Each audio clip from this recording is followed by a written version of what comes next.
Dear Fern, here's my problem. I met Henry about 6 months ago at my sister's wedding, and I met Jack at work 1 month later. They are both really great guys, and I find myself struggling to choose. It's weird too because I'd almost given up hope of ever finding that special someone. Then bam, they both came along almost at the exact same time.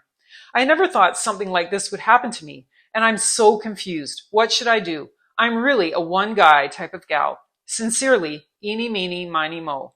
Dear Eeny, I don't see the problem. Just like the lyrics say in that Boys Like Girls song, two is better than one.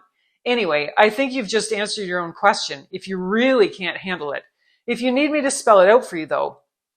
I was at the mall last Christmas doing a little shopping for the family. As usual, I'd waited until the Sunday before and the stores were packed.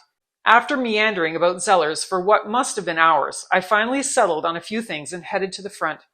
With the store closing soon, there were about 1 billion people in every line, their carts jammed with everything from clothes to toys to food to electronics.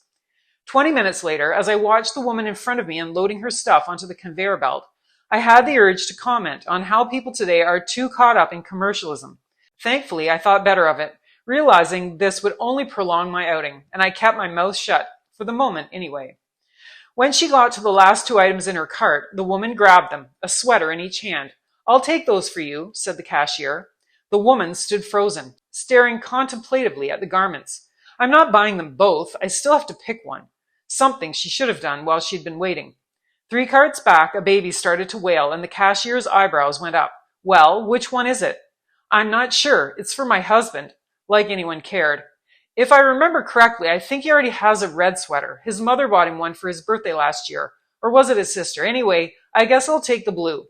Just about to hand over the sapphire V-neck, the woman suddenly pulled back. "On second thought, maybe I will take the red. It is Christmas after all." She turned and looked at me. "What do you think?"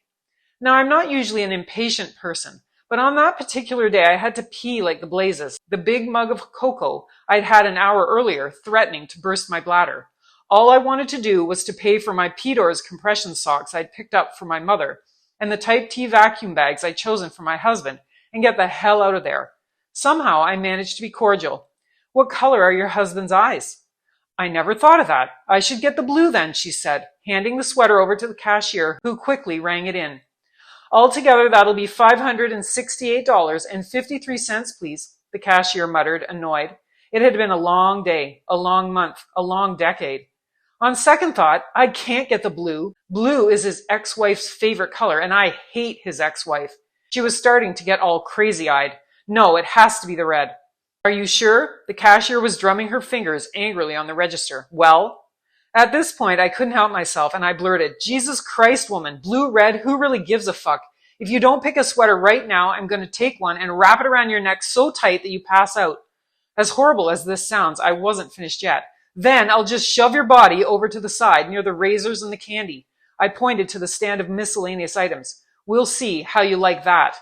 Thankfully, the guy behind me felt the same. "Yeah," he shouted. The woman behind him chimed in as well. "Come on, lady, just pick a goddamn sweater." "Well, I never." The woman immediately turned to the cashier. "Whatever, I'll take the blue," she growled, proceeding to pay for her items with a jar full of change. "So, Eenie, you say you can't manage 2 men? No problem. Flip a coin. Heads, it's Henry. Tails, it's Jack. Pick one and move on, and then send the other one to me. You don't need him."